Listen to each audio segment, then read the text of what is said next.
ආයිබෝවන් සුබ දවසක් ඔයාලා හැමෝටම. ඔයාලා හැමෝම ආදරෙන් මගේ YouTube channel එකට පිළිගන්නවා. මේ වෙනකොට මගේ YouTube channel එකට 5000කට වඩා අධික පිරිසක් එකතු වෙලා ඉන්න නිසා මම හිතුවා ගෙතුම් කලාවේ මූලික පාඩම් අප්ඩේට් කරලා ඔයාලට අලුතෙන් මුල ඉඳලම කියලා දෙන්න. ඉතින් crochet basics වලට යන්න කලින් අපි මුලින්ම බලමු මේ crochet කලාව කියන්නේ මොකක්ද කියලා.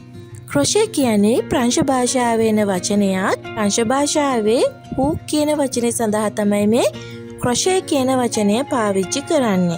ඉතින් තනි කටුවකින් කරන ගෙත්තම් වලට තමයි අපි crochet කියලා කියන්නේ. ඒ වගේම ඔයාලා දැකලා ඇති කටු දෙකකින් කරන ගෙතුම් ක්‍රමයකුත්. ඉතින් මේ කටු දෙකකින් කරන ගෙතුම් ක්‍රමයක් වෙනස් ගෙතුම් ක්‍රමයක්. ඉතින් ඒ ගෙතුම් ක්‍රමයට අපි කියන්නේ knitting කියලා.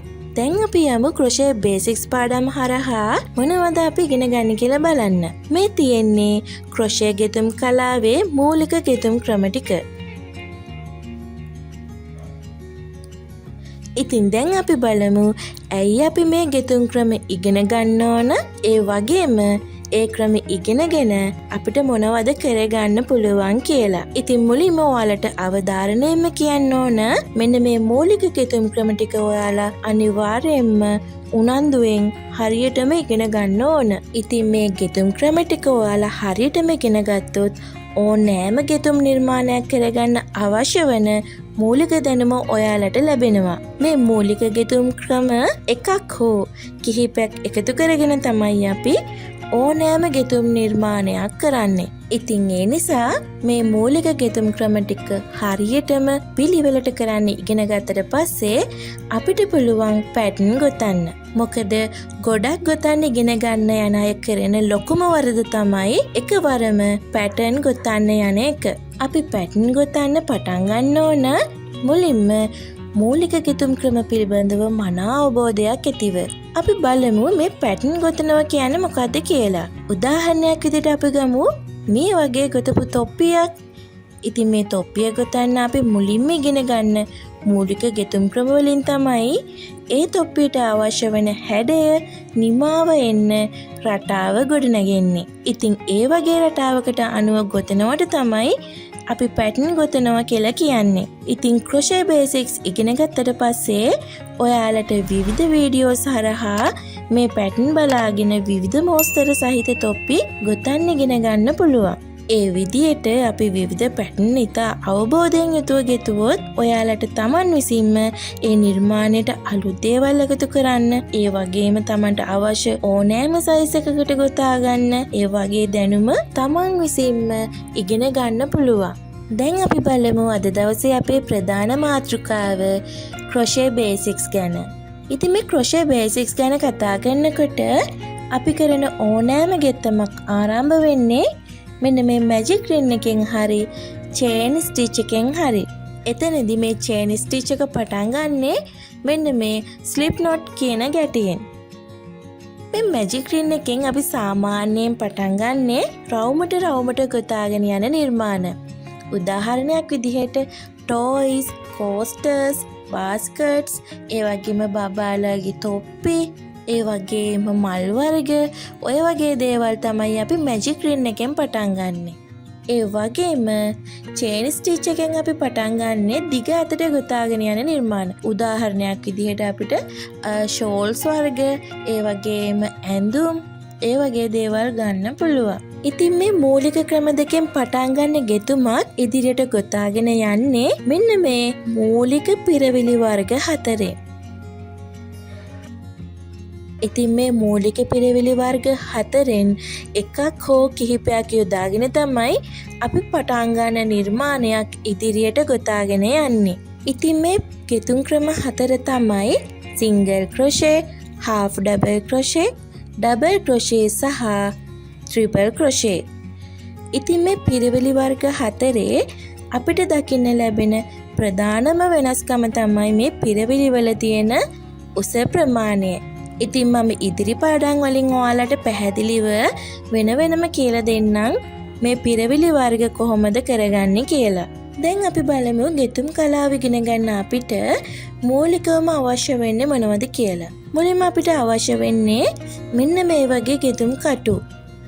ඉතින් මේ ගෙතුම් කටු විවිධ සයිස් වලින් අපිට මිලදී ගන්න පුළුවන්. ඉතින් සාමාන්‍ය නිර්මාණ ගොතා ගන්න මිලිමීටර් 2 ඉඳලා මිලිමීටර් 4-5 වගේ කටු අවශ්‍ය වෙනවා. ඒ වගේම බෑග් කාපට් වගේ ගොතන ඒවට නම් මිලිමීටර් 5 ඉඳලා ඉදිරියට මිලිමීටර් 6, 7, 8, 9 ඒ වගේ විශාල කටු අවශ්‍ය වෙනවා. ඊගාවට අපිට අවශ්‍ය වෙනවා ගොතන්න අවශ්‍ය වෙන යාන් වර්ග. ඉතින් නූල්, ඌල්, ටී-ෂර්ට් පටි වගේ මේ සියලුම දේවල් වලට අපි පොදුවේ කියනවා ක්‍රොෂේ යාන් කියලා. අපි ගොතන්න ගන්න ඌල් වර්ග ගත්තාම වෙළඳ පොලේ විවිධ බ්‍රෑන්ඩ් වලින් දකින්න පුළුවන්. එතනදී අපිට අඩු මුදලකට හොයාගන්න පුළුවන් ඌල් වර්ග තමයි රැබිට්, ඇපල්, හනා, නිටින් වගේ වර්ග.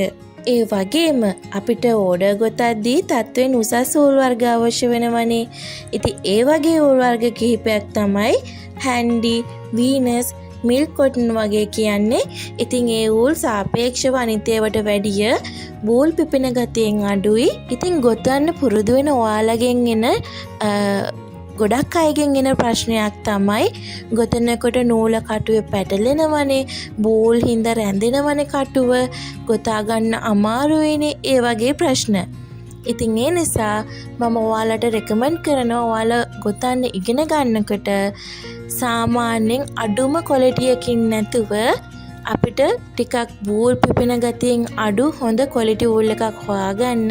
නැත්නම් ඔයාලට පුරුදු වෙන කාල සීමාවේදී බෝල් පිපෙනවා වැඩි වුණාම ගොතා ගන්න අමාරු වෙයි. ඒ නිසා පුරුදු වෙන අයට වෙළඳ පොලෙන් ඔයාලට අතට ගත්තාම දැනෙනවනේ, පේනවනේ ඌල් එකේ ක්වොලිටි එක. ඉතින් බෝල් පිපෙනවා අඩු වගේ ක්වොලිටි එකක යාන් එකක් තෝරගන්න.